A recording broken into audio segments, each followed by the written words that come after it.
तो अमेरिका में white house के पास आतंकी हमला हुआ। इस वक्त की बड़ी खबर, इसमें अमेरिका के 2 नेशनल गार्ड्स को गोली मार दी गई है।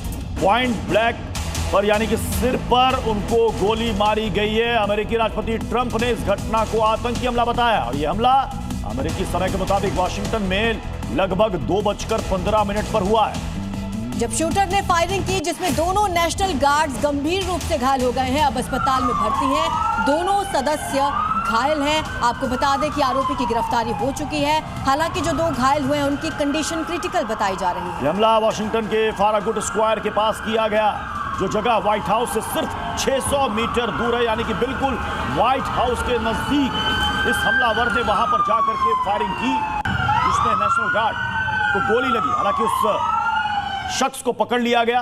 डोनाल्ड ट्रंप ने इसे आतंकी हमला बताया और उन्होंने यह भी कहा है कि जो बाइडेन के समय में जितने भी अफगानी अमेरिका में आए हैं, उन्होंने सबका इस्तेमाल किया है। जितने एलियंस आए हैं उन सब की तलाश की जाएगी और उन सबको डिपोर्ट किया जाएगा। साथ ही उन्होंने ये भी कहा कि इस हमले के बाद अब बड़ी कीमत चुकानी पड़ेगी। आपको बता दें एक बार फिर से अमेरिका गोलीबारी से दहला।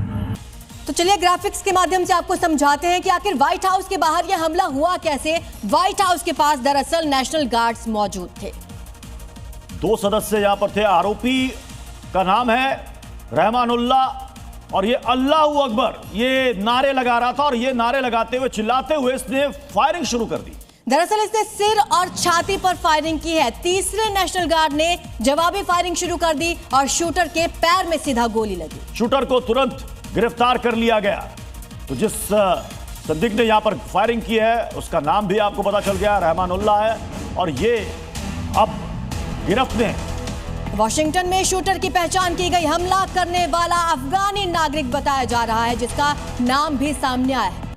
अफगानी नागरिक ने ही ये गोली चलाई है और ये अमेरिकी राष्ट्रपति ने कहा है कि उसे पकड़ा गया तो पता चला वो अफगानी नागरिक है। उसका नाम भी सामने आ चुका है और अब जांच पड़ताल की जा रही है। उन्होंने कहा कि जितने भी अवैध तरीके से अफगानी यहां पर आए उन सब की जांच होगी, जो कि पूर्व राष्ट्रपति के कार्यकाल में यहां पर पहुंचे हैं।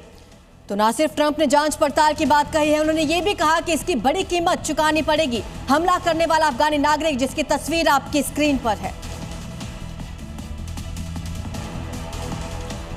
और इधर व्हाइट हाउस के पास आतंकी हमला करने वाला कौन है, जल्दी से वो भी आपको बता देते हैं। गोली चलाने वाला अफगानी नागरिक है, जिसकी तस्वीर भी सामने आई है। शूटर का नाम रहमानुल्लाह लखनवाल बताया जा रहा है। 29 साल का यह शूटर 2021 में अमेरिका में दरअसल आया। वॉशिंगटन का रहने वाला बताया जा रहा है। अब इसके बारे में और डिटेल्स खंगाली जा रही हैं। तो तस्वीरें हैं आपकी स्क्रीन पर। एक तस्वीर में आप देख पा रहे हैं कि यहां पर सुरक्षा व्यवस्था अब कड़ी कर दी गई है। तुरंत वहां पर जैसे ही गोलीबारी हुई, अफरा तफरी का माहौल बन गया।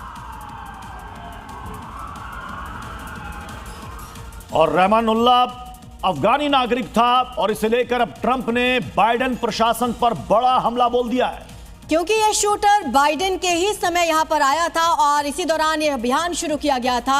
आपको बता दें कि ऑपरेशन एलाइज वेलकम के तहत अमेरिका में यह आरोपी आया था। यह अभियान 2021 में यानी कि 4 साल पहले शुरू हुआ था, जिसमें अफगान नागरिकों का पुनर्वास किया जाना था।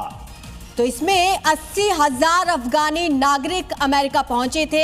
आपको बता दें उन्हीं में से एक था ये रहमानुल्लाह, जिसने ये हमला किया है, जिस पर यह आरोप लगा है। इस अभियान में ही अफगानी नागरिकों को अमेरिका में रहने और काम करने की इजाजत दी गई थी और उसी में से एक ने हमला किया है और इस बात की पुष्टि की है अमेरिकी राष्ट्रपति ने।